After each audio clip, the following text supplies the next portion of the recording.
Muito bom dia, agronegócio. Hoje é quinta-feira, dia 19 de agosto de 2021. Já, senhoras e senhores, olha só, agosto, achando que é fevereiro, passando num piscar de olhos. Não sei se pra vocês está assim, mas pra nós aqui, agosto tá passando rapidão.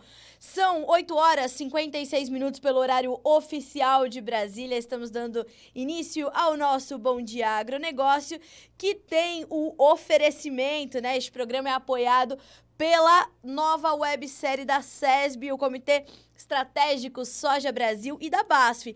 E em 5 episódios você vai descobrir nessa websérie da BASF com o SESB os principais segredos dos campeões de alta produtividade na cultura da soja. Você pode assistir essa websérie que está disponível no canal da BASF no YouTube. Então a gente agradece a BASF pelo apoio e principalmente por compartilhar com o agronegócio brasileiro essa série que vai te trazer ali esses segredinhos para alta performance na cultura da soja, né? A gente sempre pode aprender um pouco mais e a BASF e o SESB nos dando esta oportunidade. A gente vai começar aqui a nossa abertura de mercado trazendo os principais preços e eu já adianto que hoje é uma quinta-feira de baixas generalizadas para as commodities agrícolas e não agrícolas. O minério de ferro caiu mais de 7% na China, o Estado continua lá regulando o mercado de commodities. O petróleo está despencando mais de 3%, quase 4%.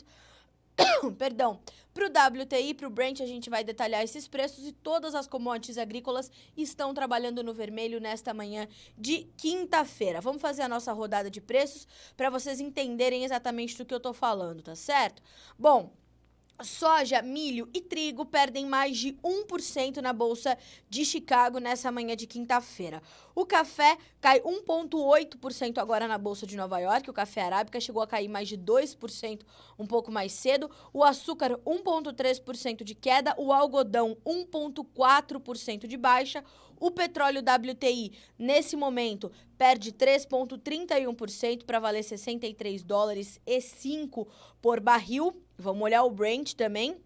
O Brent cai agora 3 dólares e 3%, 3,06% para valer 66 dólares e 14 por barril. Então nós temos ali, como eu falei, uma baixa generalizada das commodities, né? É um dia de aversão ao risco, é um dia de otimismo generalizado no mercado e a gente vai começar entendendo um pouquinho do que o petróleo está refletindo, porque o petróleo ajuda a pressionar todas as demais commodities.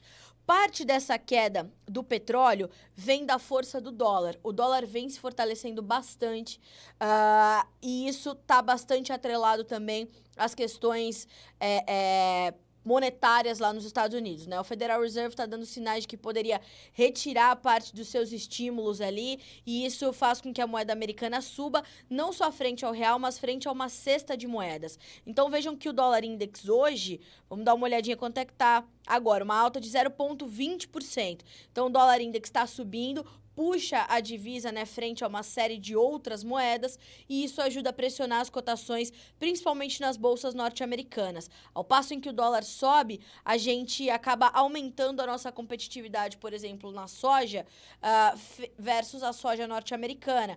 Para o petróleo não é diferente, né? Não versus Brasil, mas versus outros países. Então, segundo informações da agência de notícias Reuters, o dólar forte está aumentando a pressão sobre o petróleo. O dólar se recuperou com a expectativa de que o Federal Reserve comece a reduzir seu estímulo esse ano. Um dólar forte torna o petróleo mais caro para outros detentores de moeda e tende a pesar sobre os preços. Mas esse não é o principal fator de pressão sobre as cotações do petróleo. Esse é um fator de pressão para todas as commodities. No petróleo especificamente, a gente tem alguns outros pontos ali que também trazem uma preocupação bastante agressiva. A principal delas, a principal preocupação do mercado nesse momento é a demanda, né? Veja só o que diz a agência de notícias Reuters, a agência internacional. A circulação da variante Delta em áreas de vacinação baixa está conduzindo à transmissão da Covid-19, segundo a OMS, a Organização Mundial da Saúde.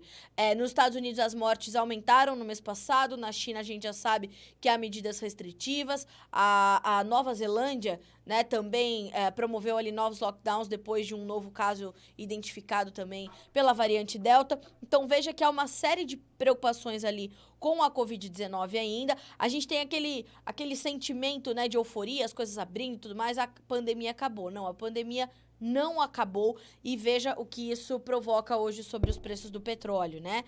Há uma preocupação realmente bastante séria. E com isso, os preços caíram para menos de 66 dólares por barril ao longo dos negócios já dessa quinta-feira. Nesse momento, o Brent trabalha um pouquinho acima disso, né? Mas o WTI já está em 63 dólares por barril. Então, essa demanda mais fraca é um fator, tá? Um outro ponto de pressão sobre as cotações do petróleo também veio de um aumento surpreendente nos estoques de gasolina dos Estados Unidos que foram divulgados ontem. Preocupação com a demanda, estoques maiores, o preço vai cair naturalmente. Além de tudo isso, soma-se a este cenário a questão geopolítica que está fervendo, né, senhoras e senhores, com a questão da tomada de Cabul, ali, capital do Afeganistão, pelo Talibã. A gente sabe que está um caos generalizado na capital afegã e em todo o país, na verdade, e isso pesa bastante também sobre a questão, né, do petróleo. Veja só o que dizem os analistas internacionais sobre essa situação. A caótica tomada do Afeganistão pelo Talibã, que ameaça com outra crise migratória, vem ajudando a pressionar as cotações. E aí os analistas somam a isso a questão do Covid e a potencial retirada do apoio monetário do Federal Reserve lá na política americana, na política monetária. Então esse acumulado de fatores pressiona o petróleo, cai mais de 3%, e aí vai levando todas as outras commodities junto. E agora que a gente vai falar, portanto, sobre os grãos. Antes, vamos dar só uma passadinha aqui nos nossos comentários, ó. Já tem bastante gente conosco aqui, ó, nos acompanhando. A Gabi, que tá sempre conosco. A Leane, bom dia pessoal que tá mandando pra gente. Pessoal do Direto na Fazenda conosco também. De Goiânia, no Goiás, bom dia. Campestre, sul de Minas, com vocês. O Demas, obrigada, viu, Demas, pela companhia. O Eduardo também, Quirino, bom dia. Dona Eliana, direto de Valinhos, a Megalópole, Valinhos, aqui do lado de Campinas. Palmas, no Tocantins, Porto Alegre, no Rio Grande do Sul, Tupanci, no Paraná, Carazinho, no Rio Grande do Sul, Dom Pedrito, no Rio Grande do Sul, Campo Grande, no Mato Grosso do Sul, o Carlos e a Mariluce e a Robertinha sempre conosco também, aqui do interior de São Paulo. Roberta, obrigada pela companhia, viu? Bom dia pra você. Bom, vamos falar sobre os grãos então, né? Já entendemos que o petróleo, que é um fator de pressão para os grãos também, por que tá caindo tanto? Agora vamos falar de soja, milho e trigo. Vamos abrir aqui as cotações da soja, vamos entender como é que tá esse mercado. Neste momento, os preços da soja perdem mais de 1%. O contrato setembro cai 16 pontos mais 75 para valer 13 dólares e 41. O novembro, 13 dólares e 35, com uma queda de 18 pontos mais 25. Lembrando que o novembro é referência para a safra americana. O janeiro, 13 dólares e 39, com uma queda de 17 pontos e meio. E o maio, 13 dólares e 38, caindo 14 pontos mais 75, tá? Então, a gente tem uma baixa aí bastante agressiva na soja. No milho, as perdas variam de 5 pontos e meio a 7 pontos e 25. O setembro, 5 dólares e 56 cents por bushel. O dezembro, 5 dólares e 57, dezembro, que é a referência para a safra americana. O março, 5 dólares e 65. O maio, 5 dólares e 70. Olhando para o trigo, para a gente concluir essa passada pelos preços para comentar, então, setembro, 7 dólares e 26, com baixa de 11 pontos mais 25. O dezembro tem 7 dólares e 40, caindo 10 pontos e meio. O março, 7,53, perdendo 10 pontos mais 25. O maio, 7 dólares e 56, com 10 pontos e meio de queda. Pessoal, parte dessas baixas observadas aí, principalmente na soja, que é quem lidera as perdas na Bolsa de Chicago nesta manhã de quinta-feira, ela vem também, além dessa questão toda de aversão ao risco e perdas generalizadas nas commodities, mais o dólar, ela vem refletindo também a questão climática nos Estados Unidos, né? Então, a gente tem aí esses últimos 10, 11 dias para terminar agosto, com previsões de boas condições de clima lá para o meio oeste americano, principalmente chuvas melhores chegando à região noroeste dos Estados Unidos, que são regiões, é uma região onde os estados ali vinham sofrendo com o tempo seco e quente. Então, essas chuvas melhores esperadas para as Dakotas, Minnesota, Nebraska, acaba pressionando o mercado. Por quê? Porque pode haver a recuperação, principalmente daquelas lavouras que foram plantadas um pouco mais tarde, no caso da soja, ou com variedades de ciclo mais longo, e que tem espaço ali para garantir uma produtividade melhor do que as que a gente observou nas lavouras plantadas um pouquinho mais cedo, embora a gente tenha tido um plantio acontecendo em ritmo recorde, né, nos Estados Unidos neste momento, nessa safra 2021-22. Então, essa previsão de chuvas melhores e de condições melhores de tempo aí para o Corn Belt, para regiões específicas do Corn Belt que vinham sofrendo com o tempo seco, ajudam a adicionar um pouco de peso aí sobre as cotações. O que pesa do outro lado, né? O que equilibra a balança? São ainda as informações sobre a demanda. Então, ontem, pelo 10º dia consecutivo, 10º dia útil consecutivo, a China fez uma nova compra de soja lá nos Estados Unidos de 131 mil toneladas. Se a gente somar o que foi comprado aí nas últimas 2, 3 semanas, a gente vai falar de um volume de quase 2,5 milhões de toneladas, né? Então, essas vendas foram anunciadas para a China e demais destinos, mas o mercado especula que esses destinos não revelados ou destinos desconhecidos, como chegam os reportes diários do USDA, eles apontam justamente assim, né? Destinos desconhecidos ou não revelados. O mercado especula que isso também seja a China comprando no mercado americano. Carla, mas então por que o mercado não está subindo? Porque além de todos esses fatores que eu já citei, dólar, clima, já a gente vai falar do ProFarmer, e também a questão do petróleo, essa queda generalizada, uma correção dos preços, a gente ainda tem o produtor participando dessa comercialização, né? Indo ao mercado fazendo essas vendas. E quando o mercado faz essas vendas, o produtor faz essas vendas e participa da comercialização, como explicam os analistas e consultores de mercado, ele ajuda também a pressionar um pouquinho o mercado, apesar das boas novas vindas do front da demanda. Então, nós temos esse quadro, né? E a soja acaba carregando ali na carona o milho, o trigo, né? Vai levando justamente por conta das condições climáticas melhores aí, o milho e o trigo vão na carona da soja também, né? Então, a gente tem essa sinalização aí do mercado bastante clara pra gente, né? É uma sinalização bastante clara de que a Bolsa de Chicago está refletindo essa preocupação não, mas esse cenário climático melhor, o que poderia gerar, então, uma produtividade melhor ou, pelo menos, estável em relação ao que a gente observou no relatório do USDA do dia 12 de agosto.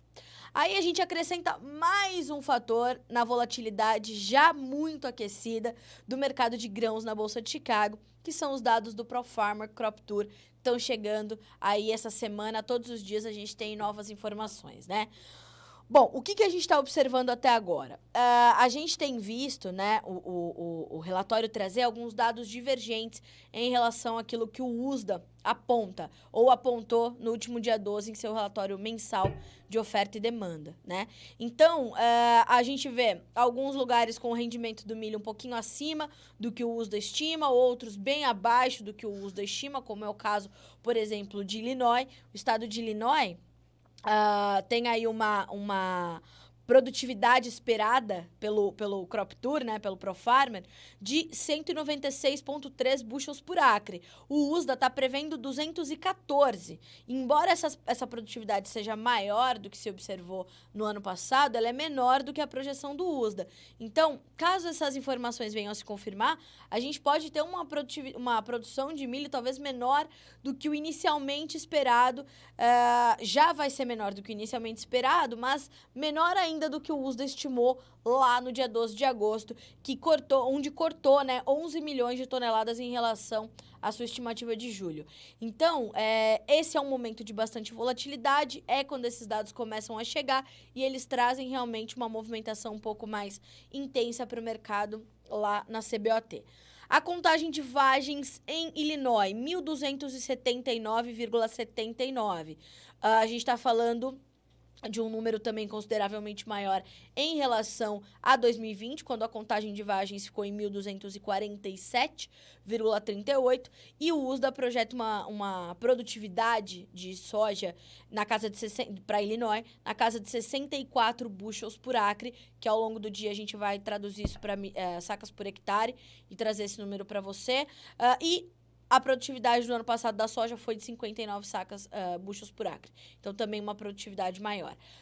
Precisamos ver se isso se confirma. Lembrando que Illinois teve boas condições de clima em praticamente toda a safra.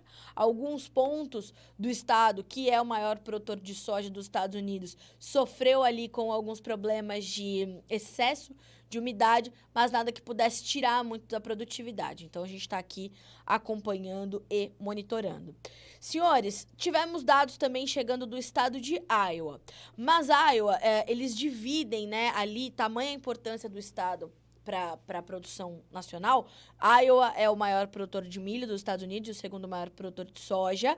Então, eles dividem por distritos, né? Então, distritos 1, 4 e 7, e aí a gente vai ter depois esses dados finalizados e gerais, tá? Para o distrito 1, tivemos produtividade um pouquinho maior esperada do que 2020, de 181 para 182,9 bushels por acre. Já para o distrito 4, que é o distrito 4 ali no oeste de Iowa, a gente teve um aumento significativo da produtividade, de 172,4 bushels para 201 bushels por acre, tá? Que foi a região do estado também que mais foi beneficiada pelo clima, tá? Distrito 7, que fica no sudoeste de Iowa, a gente está falando também de um incremento de quase 10 bushels por acre no rendimento do milho. O ano passado, 184,7, para este ano, 192,5 bushels por acre, tá? Então, distrito a distrito aí a gente está comentando para Iowa. A contagem de vagens também foi maior na verdade, não. Na verdade, foi maior para o Distrito 1, no noroeste de Iowa, de 1.013 para 1.089 vagens, ao contrário do que aconteceu no Distrito... Não, perdão, a gente teve um aumento sim. No Distrito 4, que é lá no oeste, então de 1.177 para 1.225 vagens, e subiu também no Distrito 7, de 1.164 para 1.367 vagens, num espaço de 3 por 3 pés, que vai dar 0,25 metro quadrado. Então, é esse espaço que eles fazem a sua amostragem. Percebam que a gente tem aí números bastante fortes para esses principais estados. Então, Iowa e Illinois, que são os dois maiores produtores de grãos dos Estados Unidos, com números maiores, mas um pouquinho menores do que se estima ali pelo USDA, e é essa divergência que traz essa volatilidade para o mercado. E amanhã, sexta-feira, dia 20 de agosto, é que a gente vai conhecer os dados finais do ProFarmer, né, fechados, e as estimativas ali do tour de safra, que, volto a dizer, é o mais antigo dos Estados Unidos, um dos mais tradicionais e, portanto, um dos mais respeitados pelo mercado, e mexe efetivamente com o mercado, o ProFarmer Crop Tour, tá? Ao longo do dia, todas essas informações vão estar ali disponíveis para você acompanhar também, já traduzidos com sacas por hectare e tudo mais, tá? Eu vou deixar ali no link da bio do Jornalista da Soja, eu vou deixar esse perfil aqui para vocês, tá? Para que vocês possam seguir esse perfil também e fazer, então, esse acompanhamento dos dados do ProFarmer. Todos os dias eu tô trazendo, assim, sempre o dia anterior junto, tá? Então, se você não pegou, a gente já tem Ohio, Dakota do Sul, Nebraska, Indiana, agora Illinois, Iowa, e a gente tem alguma área. Qual é a área que eles analisam? Clino, em cada área, na contagem de vagens ali, é 3 por 3 pés. Isso vai dar 0,25 metro quadrado, tá? E eles têm essa metodologia de não acompanhar a bordadura das lavouras ali, dos campos, né? Eles vão bem ali no meio para entender a realidade mesmo. É uma metodologia bastante interessante, né? Eles vão realmente buscar a realidade da safra, acompanhando esses, né, fazendo esses tours aí bastante grandes. Eu vou ver se eu consigo aqui os mapas para dividir com vocês nas matérias sobre os distritos e tudo mais, para vocês entenderem exatamente o que eu tô falando e as rotas que o pessoal do ProFarmer faz, tá? Eu vou trazer as fotos também, estado a estado. A gente vai trazer amanhã bem completo esse material. A gente vai atualizando, né, com os dados preliminares, e amanhã a gente vai trazer esses dados todos completos com as fotos, os mapas e as rotas que o pessoal do ProFarmer faz, tá? Vamos lá. Alguém me perguntou aqui, ó. Deixa eu dar uma olhadinha, deixa eu recuperar, mas acho que foi o Adriano, se eu não me engano. Bom dia, dólar em alta, o que está influenciando? Adriano, lá fora, o que mais influencia é a questão dessa suposta, né, ou desse potencial, dessa potencial retirada do apoio monetário lá na economia norte-americana pelo Federal Reserve, né, que é o Banco Central dos Estados Unidos, e a gente vai ter essa condição aí pesando um pouquinho, dando força para o dólar. Todo o cenário geopolítico meio confuso é mais um fator, porque o dólar é sempre um porto seguro para os investidores. Internamente, a gente soma a esse quadro, esse turbilhão político que a gente está vivenciando. Ainda temos eleições presidenciais em 2022, o que intensifica esse quadro. Então, há uma combinação de fatores aí pesando sobre o dólar. Vamos ver se a gente já tem abertura do mercado cambial aqui no nosso site. R$ 5,44, senhoras e senhores, é a cotação dessa hora. 1,24% de ganho. A gente viu ontem o mercado subir forte para superar 5,30. Hoje já abriu disparado para cima, uma alta de 1,24% com R$ 5,44, tá? E já chegou a superar os R$ 5,45 na abertura do mercado, segundo informações também da agência Reuters. Olha só o que diz a agência. O dólar dispara contra o real nessa quinta-feira, chegando a superar os 5,45, depois que as autoridades do Federal Reserve abalaram os mercados globais ao levantarem a possibilidade da redução de estímulos ainda em 2021. Ontem, nós tivemos, né, a divulgação da ata do Federal Reserve. Eu dei essa informação aqui de manhãzinha no Bom Dia Agro, que a gente ia ter a divulgação da ata ali por volta de 13h30. Depois dessa divulgação, o dólar subiu forte, não só frente ao real, mas frente a outras moedas. E aí, o resultado tá aí, tá certo? Então, é isso, Adriano e amigos, que ajuda a movimentar o dólar pra cima, tá certo? Vamos lá. Como andam as expectativas para o milho? Vai aumentar a área? Me pergunta o Vinícius, né? Olha só, Vinícius, a gente tem uma projeção aí para alguns estados, de alguns pontos de alguns estados, melhor dizendo, de aumento da área da safra do milho para a safra verão, justamente por conta desse problema todo que nós tivemos na safrinha, dessa escassez de oferta e desse bom momento de preços, né? Um bom momento de preços que deve se estender até 2022, segundo os analistas e consultores de mercado. Então, é possível que alguns estados aumentem um pouquinho a sua área de milho na safra de verão, né, aproveitando o atual momento e tentando equilibrar o cenário aí de oferta e demanda. Inclusive, ontem, já a gente vai comentar uma notícia aqui, que é sobre PIS/COFINS para o milho, né, uma notícia que veio do governo, chegou no final do dia de ontem, a gente vai comentar, mas a gente tem ali uma movimentação de que realmente a gente pode ter um aumento aí da área, da safra da área para milho safra verão, tá?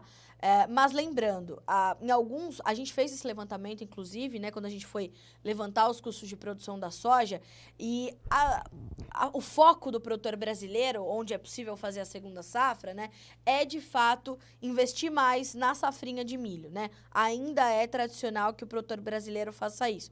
Então a gente vai ter que tentar monitorar todas essas situações e ir acompanhando esse quadro até que a gente comece efetivamente a plantar a soja ou o milho na safra de verão. Vamos acompanhando, tá? Qualquer novidade, a gente traz para vocês por aqui em primeira mão. Pessoal, falando já em mercado nacional, em milho no Brasil, em soja no Brasil, os preços seguem muito aquecidos por aqui, tanto soja quanto milho. Os negócios no milho fluíram um pouquinho melhor essa semana. Vamos dar uma olhadinha na B3, né? Saber como é que estão os preços. Porque esse dólar em alta, pessoal, embora Chicago esteja caindo forte, principalmente na soja, o dólar consegue ajudar a equilibrar. Ontem os preços subiram, chegaram a subir quase 2% em algumas praças de comercialização aqui no interior do Brasil. O milho subiu também no mercado nacional. E vamos dar uma olhadinha na B3, como é que a gente está com essa alta aí de mais de 1% do dólar frente ao real.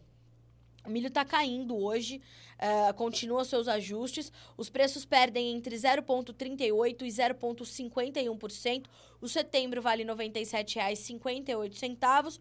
O novembro, R$ 97,81. O janeiro, R$ 98,85. E o março, R$ 98,65 por saca. É aquilo que eu sempre falo. A gente tem uma baixa dos preços, mas a gente ainda tem preços elevados, tá? Então, façam esses cálculos, entendam que essa perda significa efetivamente para você, tá certo? É óbvio que essa baixa de quase 1% das cotações do milho em Chicago ajuda a pressionar também a B3, o que vai puxando do outro lado é a questão cambial, por isso que no final do dia, na formação dos preços no interior do Brasil, a gente tem cotações ali ainda encontrando um suporte, encontrando uma sustentação importante, tá certo? Deixa eu ver se eu tenho aqui mais algumas informações sobre o mercado de milho.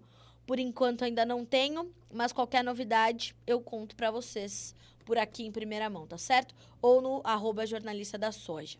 Vamos lá. Bom dia, como tá o mercado do trigo? Me pergunta a Sara.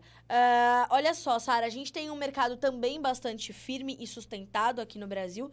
Deixa eu ver se a gente tem algumas informações atualizadas do CPEA. Mas a gente tem um momento de preços firmes, né? Os preços vinham batendo recordes aqui no mercado nacional, com uma demanda maior, né? A demanda no setor de rações pelo trigo é um pouquinho maior esse ano por conta dos altos preços do milho, então o trigo acabava sendo uma alternativa ali interessante para os fabricantes de ração. Nós tivemos problemas ali com a nossa questão toda de clima, né? Então, as geadas de julho, elas acabaram pegando um pouquinho do trigo em alguns estágios um pouco mais avançados de desenvolvimento que sentiram esse efeito das geadas e, portanto, nós tivemos ali uma perda de produtividade em alguns pontos do país. Então, a gente tem todas essas situações aí de oferta um pouco mais apertada, uma demanda um pouco mais aquecida e preços ainda encontrando suporte importante, tá certo? A gente vai te atualizando de tudo por aqui. Deixa eu ver se a gente consegue puxar aqui algumas informações de preços para eu te dizer exatamente como é que a gente está falando, né, de quanto para esse trigo. Deixa eu abrir aqui a nossa tela de cotações. Bom, ontem os preços do indicador CPEA Exalc subiram. Para Paraná, uma alta de 0,5% para R$ 1.648 por tonelada, preço muito bom ainda. Rio Grande do Sul, uma alta de 0,40% para R$ 1.536,31 também a tonelada. No mercado físico, a gente está falando de preços aí nos principais estados produtores, Rio Grande do Sul, Paraná, Santa Catarina, né? A gente está falando de preços entre R$ 81, 82 até R$ 99 por saca. R$ 81 a gente tem em Panambi, no Rio Grande do Sul, e R$ 99 em Castro, no Paraná, tá? Ontem os preços em Castro subiram 3% para R$ 99, tá certo? Então, a gente vai te atualizando dessas informações por aqui, tá bem? Aí o Helder me pergunta, tem tendência dos custos aumentarem ainda mais para a safra 22? Eldes, olha só, principalmente os fertilizantes ainda têm força para continuarem altos, tá? Subir ainda mais, acho difícil. Eles continuam subindo, tá? Isso vai impactar muito os seus custos? Vai depender de quanto dos seus fertilizantes, por exemplo, você já comprou, né? Você já tá com as suas compras garantidas? Não tá? A relação de troca ou o poder de compra do produtor, ele tá menor, né? Essas relações de troca se deterioraram. Então, a gente viu e a gente continua observando essa alta alta forte e o dólar agora subindo, né, e registrando alta forte, pode encarecer um pouco mais esse produto. Então, a gente precisa entender como é que a situação fica, como é que a condição vai se dar. Mas, assim, isso vai depender também daquilo que você já fechou dos seus custos de produção. Caso você tenha ainda algo muito em aberto, você pode ter sim um aumento por conta do dólar, porque os fertilizantes continuam subindo, os defensivos também ainda têm alguns pontos ali de avanço. Então, sim, de fato, a gente pode ter ainda algum reajuste ali no custo de produção. Mas, quando a gente fala de soja, quando a gente fala de milho, mesmo com custos mais altos, a gente tem preços mais altos e essa relação ela é muito nítida. Esses custos mais altos, por exemplo, os fertilizantes, parte das altas que eles registram vem das altas também de soja e de milho, né? Então, apesar dos custos mais altos, os preços ainda são remuneradores, tá? Então, faça bem as suas contas aí pra gente entender. O Everton Pérez me diz o seguinte: não é momento dos produtores se unirem para retirar os encargos dos cereais em geral? Olha, Everton, seria sim, vamos já, inclusive vou trazer essa notícia que eu prometi aqui, sobre a questão do milho, né? Deixa eu abrir aqui que eu quero detalhar para vocês, para então a gente fazer esse comentário sobre a questão dos encargos tributários. Os encargos tributários, na verdade, eles não deviam sair só sobre os grãos, os cereais, não sair, mas deveriam ser revistos, né? Mas a reforma tributária deveria estar em andamento, ela deveria estar bem avançada e a gente ter um labirinto bem menor, né, para conseguir comprar qualquer coisa que seja nesse país ou fazer qualquer coisa com encargos menores ou mais bem organizados para que a gente pudesse ter o retorno dessa carga tributária que a gente paga, né? Essa arrecadação, ela deveria ser suficiente para ajudar ali na máquina pública, coisa que não acontece. Então, a gente tem um Estado inchado, né, e sem condições da gente mudar isso. Inclusive, deixa eu ver se eu acho aqui uma frase do Ricardo Amorim, que, se não me engano, entrou ontem no ar, e eu achei bastante oportuna. Acho que é legal a gente dividir isso para fazer justamente esse, né, para fazer esse paralelo com esse inchaço do Estado.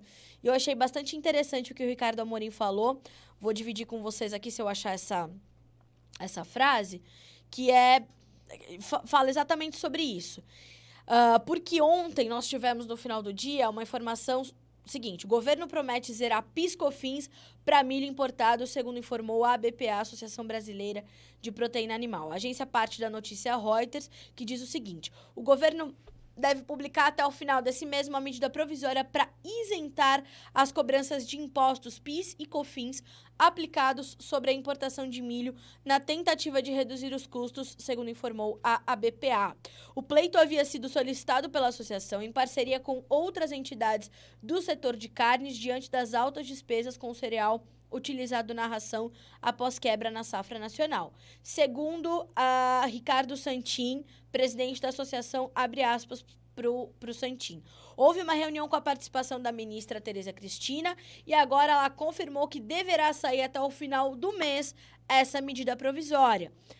Procurado, o Ministério da Agricultura não respondeu de imediato ao pedido de comentários sobre isso. Ainda, segundo a BPA, a medida favorece principalmente criadores e empresas que não operam na modalidade de drawback. Os que fazem esse tipo de negociação já possuem benefícios tributários. Em abril, o governo brasileiro já havia suspendido uma alíquota de imposto de importação aplicada às compras de milho, soja, óleo e farelo vindos de países de fora do Mercosul, com o intuito de conter os preços internos. Com a medida, a TEC, que é a tarifa externa comum, foi zerada com vigência até 31 de dezembro. Isso quer dizer o quê? Isso quer dizer que a gente não paga para importar milho de fora do Mercosul, por isso que alguns estados, principalmente do Nordeste, que tem ali um benefício logístico, trouxeram alguns lotes de milho dos Estados Unidos. Para outros estados, isso não é tão favorável, não é tão vantajoso. Essa é a palavra que eu queria usar.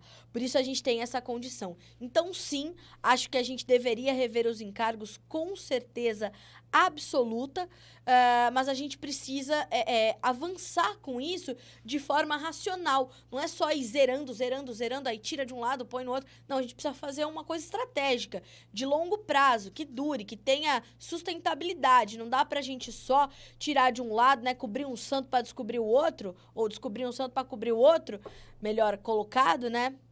E a gente ter as condições acontecendo assim. Não pode ser desmedido, né? Olha só o que disse o Ricardo Amorim. O governo está obeso, mas ao invés de controlar sua alimentação, limitando os gastos com a reforma administrativa, os políticos querem aumentar os impostos com a reforma tributária e nos colocar de regime. Excelente esse paradoxo feito pelo Ricardo Amorim, acho muito propício para essa discussão, que me pergunta aqui o Everton, sobre essa questão dos encargos dos cereais. Então, não só sobre os cereais, se a gente for olhar um botijão de gás, senhoras e senhores, aqui em São Paulo, a carga tributária que tem em cima dele é gigantesca. Por isso que são R$100 por botijão. Que família que consegue fazer comida com um botijão de gás custando R$100? Aí o senhor João Dória coloca o Vale Gás, faz propaganda bonitinha e tudo mais, gasta um dinheirinho ali e fala, olha, agora você tem o Vale Gás. Ah, senhores, pelo amor de Deus. Vamos seguir, antes que eu comece a falar, né, coisas que eu não devo por aqui. Seguindo, senhoras e senhores, vamos olhar o preço do café e o preço do açúcar, porque, como eu falei, hoje é dia de queda para praticamente todas as commodities agrícolas. É um dia de queda para todas as commodities agrícolas. Deixa eu abrir aqui. Então, os preços do café, para a gente comentar um pouquinho rapidamente, nada muito novo, né? É um dia realmente de ajustes. Então, na Bolsa de Nova York, o café arábica, neste momento, cede mais de 2%. A gente tem o setembro com $1,75 mais 70 por libra peso, dezembro $1,78 mais 70, março $1,81 mais 50 por libra e o maio $1,82 mais 35, uma queda de 2,28%, todos os contratos caindo mais de 2%. Para o mercado brasileiro, o dia deve fechar meio que no 0 a 0, porque o dólar sobe mais de 1%. Caso a gente continue vendo essa movimentação da moeda americana, os preços devem ficar equilibrados. Caso isso não aconteça, a gente possa ver uma reversão aí do dólar ou uma, né, altas mais amenas, aí a gente pode ver o preço ceder um pouquinho. Vamos acompanhar e entender. Mas nós ainda temos preços bastante elevados aqui no Brasil. Vamos passar pelos preços do açúcar. Vamos dar uma olhadinha aqui na Bolsa de Nova York, como é que estão as cotações do açúcar. Como eu falei, hoje é um dia de baixa generalizada para as commodities. O açúcar perde mais de 1% agora na Bolsa de Nova York e somente o contrato março segue operando acima dos 20 cents de dólar por libra-peso. O outubro, o maio e o julho, todos eles já trabalham abaixo desse patamar. O outubro, 19 cents com 92, o maio, 19 cents com 53 e o julho, 18 cents mais 46 por libra-peso. Esse mercado, inclusive, já está aberto, assim como o café. Então, a gente tem toda essa movimentação, tá? No açúcar, além da pressão do petróleo, da pressão das outras commodities e da pressão do dólar forte, a gente tem também um movimento de realização de lucros que já estava previsto, uma vez que os preços do açúcar vieram subindo agressivamente nas últimas semanas, renovaram suas máximas em 4 anos e meio, se eu não me engano. Jonathan Simeão tem feito brilhantemente o seu trabalho e nos atualizado sobre esses mercados, e hoje a gente vê esse movimento aí sendo complementado por uma realização de lucros que já era esperada, né, para o açúcar. O mercado aproveitou o momento que já era de aversão ao risco, que já era de liquidação de posições, para, de fato, devolver parte dessas altas que foram registradas aí nos últimos dias, nas últimas semanas, tá certo? Mas não se esqueça, o dólar forte ajuda a equilibrar ali as cotações, tá certo? Bom dia, o Flávio me pergunta, qual o cenário das importações de milho do Paraguai, onde a greve dos caminhoneiros já dura 22 dias?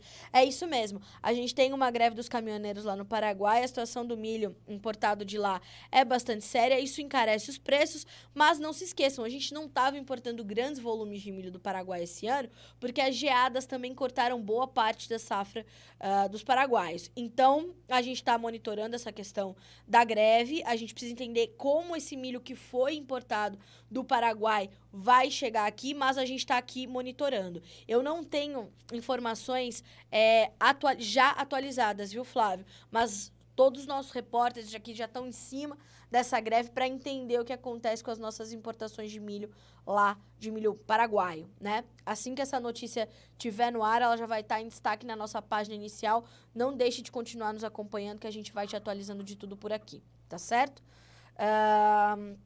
Alguém perguntou aqui sobre os preços do arroz, né? Eu acho que foi o Cledes. Isso mesmo, o Cledes. Cledes, olha só, a gente não tem também grandes movimentações no preço do arroz agora, tá? A gente tem um mercado um pouco mais estável. Eu vou abrir aqui as cotações para te falar as nossas referências de preços. Deixa eu abrir aqui. Ontem o indicador Exalc CPEA caiu um pouquinho, 0,28%, para valer R$ 77,44 por saca, tá? Lembrando que é o indicador para o arroz em casca, certo?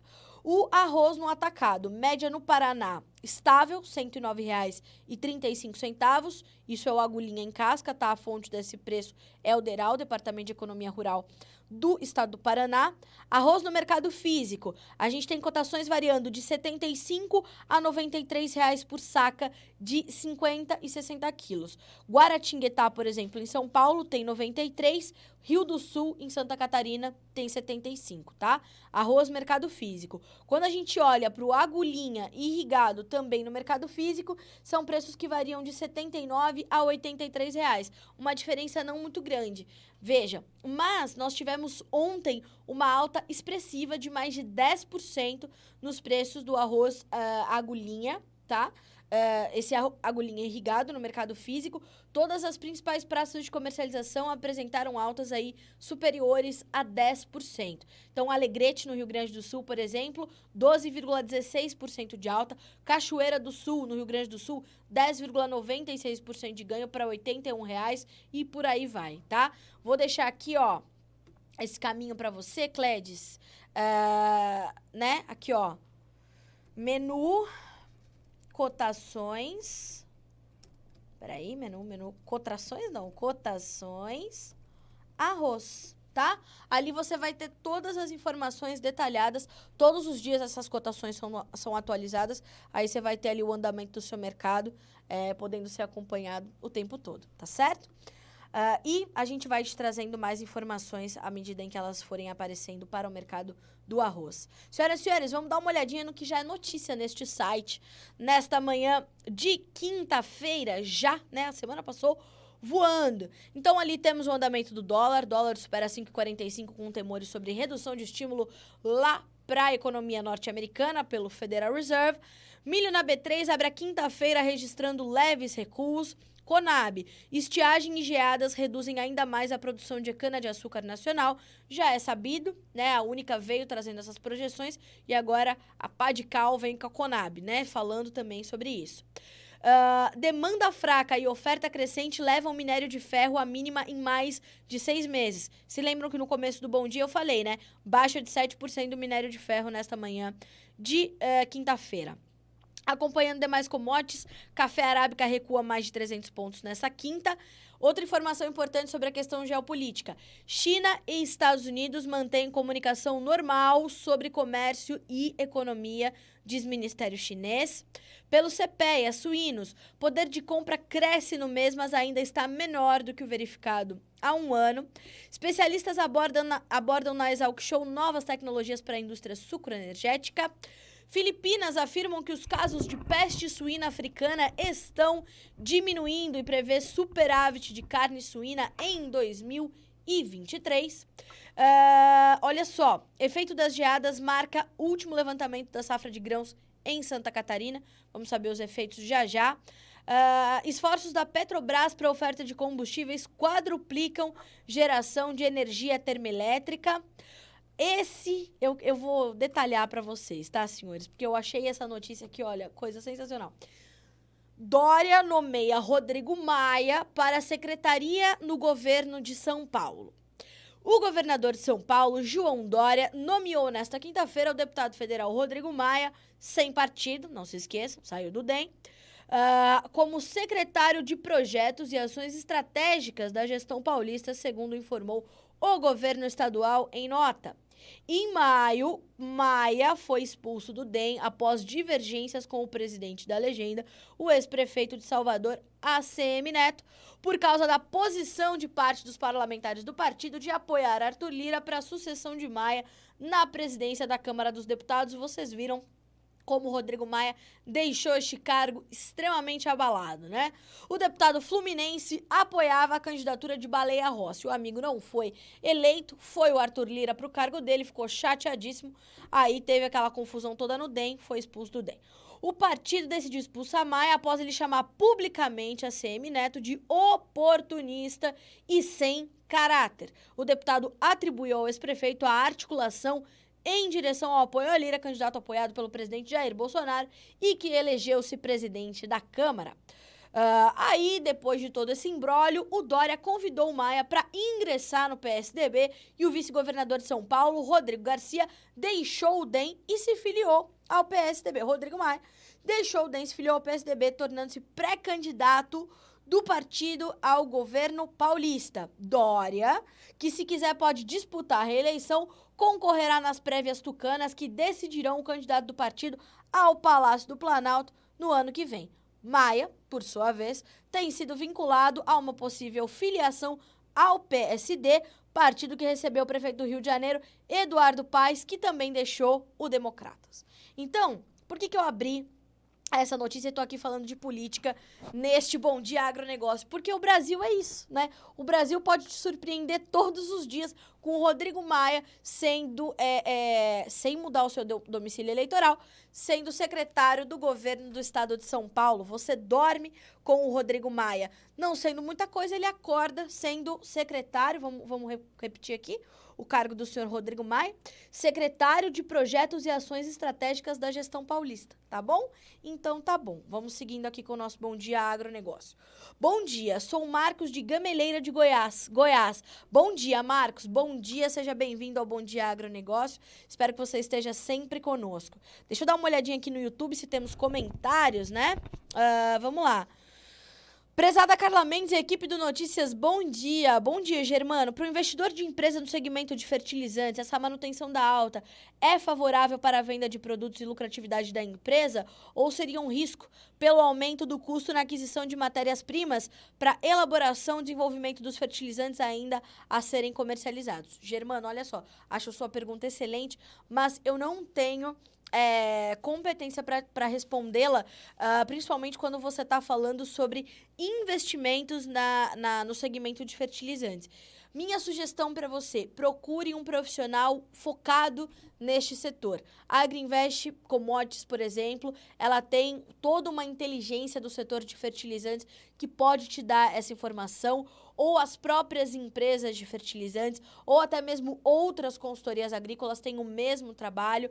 Aqui no interior de São Paulo, a gente tem a Spark, que é uma consultoria também, que fala bastante sobre insumos, ela pesquisa os mercados diretamente com os produtores rurais. Então, minha sugestão é que você procure um profissional especializado e conhecedor deste mercado para ter investimentos aí bastante conscientes, rentáveis e que te deem excelentes resultados, tá? Acho que é dessa forma que eu consigo te orientar melhor. Buscar consultorias agrícolas que tenham uma inteligência de mercado para o setor de fertilizantes, setor de insumos agrícolas de uma forma geral. Acho que dessa forma você vai ter informações muito melhores, tá? Do que qualquer uma que eu poderia te dar por aqui. O Ronaldo e o Wallace também nos mandam bom dia pelo YouTube. Muito bom dia para vocês também.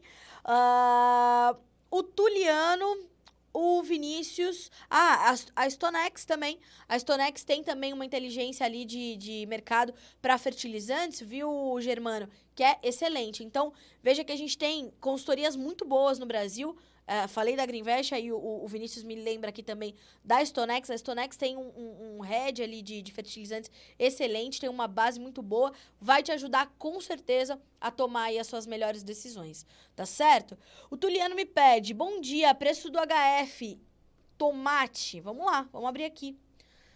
já agora, né, senhoras e senhores? Aliás, ontem nós trouxemos uma notícia aqui do setor de hortifruti, falando que os preços do tomate foram um dos destaques, para a questão dos preços ali, ó. Conab verifica alta superior a 50% de cenoura e tomate no atacado de 5 estados devido às baixas temperaturas. Dada essa informação, vou te abrir aqui, Tuliano, os preços do tomate.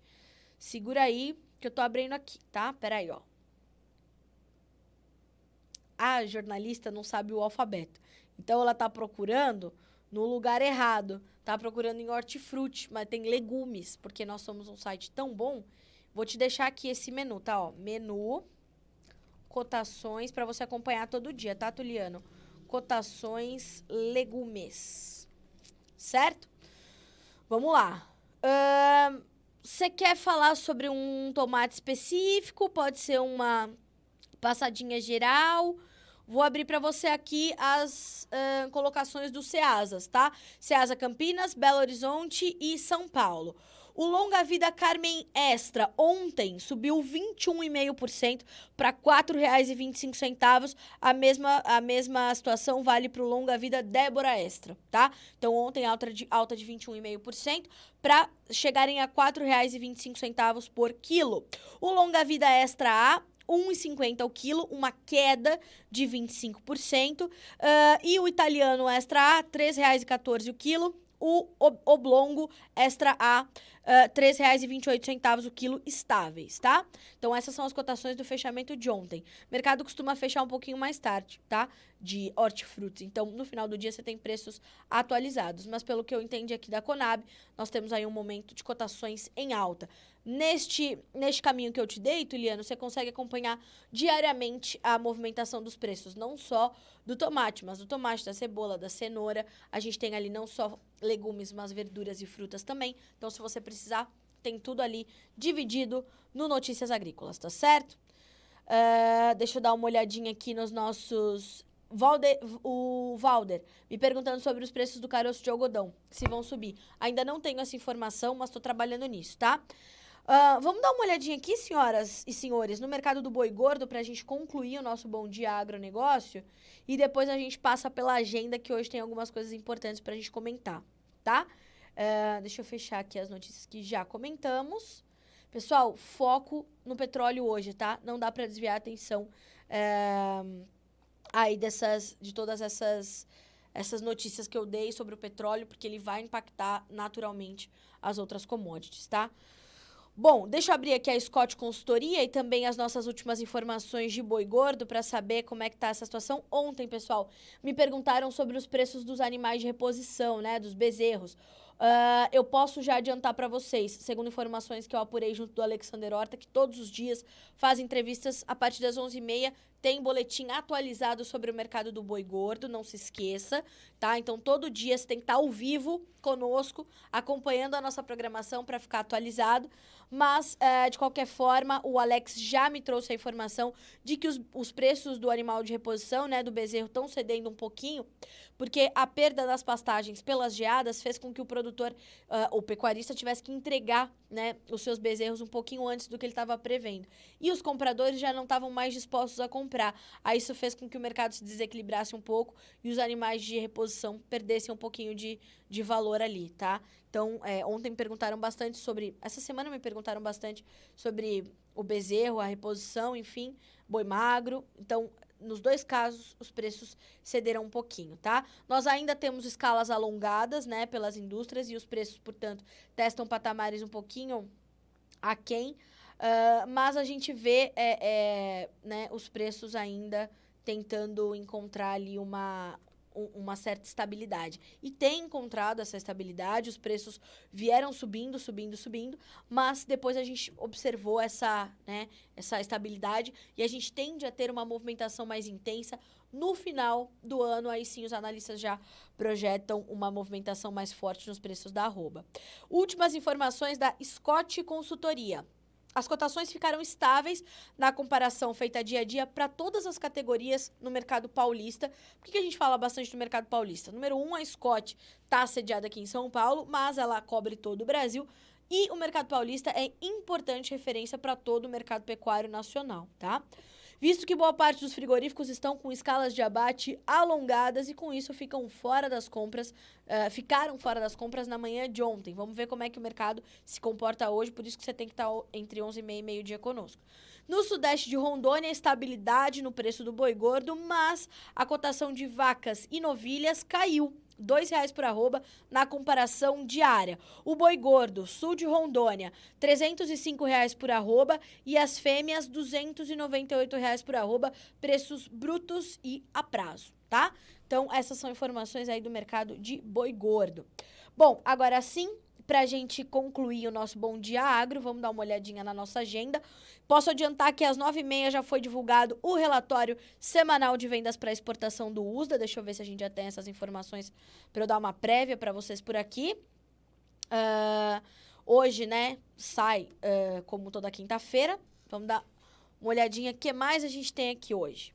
Bom, o levantamento de cana pela Conab, que já foi divulgado, então, já comentei com vocês que houve essa redução na projeção por conta da seca e também das geadas, né? Então, 9h esse relatório foi divulgado, às 9h30 o relatório de vendas semanais para exportação, às 16h o USDA traz o abate bovino e dados da produção de leite lá nos Estados Unidos, às 15h a Bolsa de Cereais de Buenos Aires atualiza o desenvolvimento das lavouras argentinas e também o informe agroclimático. A Emater do Rio Grande do Sul vai atualizar o desenvolvimento das lavouras gaúchas e o Ministério da Agricultura da Argentina também vai atualizar os dados das lavouras do país, tá certo? Além das estimativas mensais de grãos. No mercado financeiro, nós temos aí a pesquisa de orçamentos familiares pelo IBGE, já esse número está disponível para você por aqui. Nos Estados Unidos, dados semanais de pedidos por seguro-desemprego, dados sempre muito esperado pelos americanos e pelo mercado de uma forma geral. Índice mensal de indicadores antecedentes, estoques de gás natural dos Estados Unidos e a inadimplência em hipotecas MBA, tá? Lá para os Estados Unidos. Vamos dar uma olhadinha como é que estão os preços do gás natural agora, né? Sempre é bom a gente olhar todas as commodities de uma forma geral. O gás natural cai 1,9% agora. O ouro sobe 0,34%. A prata, 0,27% de baixa. E o cobre despenca 3%. Reflexo também do que foi observado no minério, né? As commodities metálicas hoje caindo forte. Senhoras e senhores, vendas semanais fortes para soja e algodão pelo USDA, o Departamento de Agricultura dos Estados Unidos, nos informa a Agriinvest Commodities. Assim que eu descer, já vou detalhar todos esses números, mas posso dizer que as vendas semanais de soja vieram acima do esperado para safra velha e safra nova. A China compareceu nos dois casos, segundo o relatório do USDA, e comprou 10,5 milhões de toneladas para ambas as safras, 24,5 mil toneladas para a atual temporada. A soja americana voltou a ser competitiva em relação ao Brasil para embarques setembro e outubro. Estávamos competitivos até setembro. Essa alta do dólar pode ter mexido com as coisas e também esse recuo em Chicago, né, passa a deixar a soja americana também mais competitiva, tá? Para milho, vendas dentro do esperado. E para algodão, vendas acima das expectativas do mercado. Senhoras e senhores, vamos ficando por aqui com o nosso Bom Dia Agronegócio. E não se esqueçam, tem o apoio, né, da nova série do SESB, o Comitê Estratégico Soja Brasil, e da BASF, que traz ali todos os, né, o objetivo dessa série é, de fato, falar um pouco mais sobre os principais segredos dos campeões de alta produtividade na cultura da soja. Você pode assistir a esta nova websérie pelo canal do YouTube na BASF, então não deixe de acompanhar essa websérie para aprender mais e aplicar tudo isso na sua lavoura, garantir também bons resultados, alta performance, porque para o ano que vem não, né, para nossa próxima safra, que a gente vai colher no ano que vem, a gente tem uma expectativa muito grande, uma responsabilidade muito grande com essa nova safra e bons resultados são esperados do Brasil para a gente poder começar a equilibrar aí o nosso cenário global de oferta e demanda, tá certo? Boa quinta-feira para você, hoje cheia de notícias, não deixe de acompanhar, deixa ali aberto no seu navegador, no seu celular, o noticiasagricolas.com.br aberto para você acompanhar todas as informações que vão chegando ao longo do dia para que vocês sejam sempre os produtores rurais mais bem informados deste país e dos outros que nos acompanham também, né? Pessoal, obrigada pela companhia, a gente se vê amanhã de novo no Bom Dia Agronegócio, tá certo? Até mais, boa quinta para você.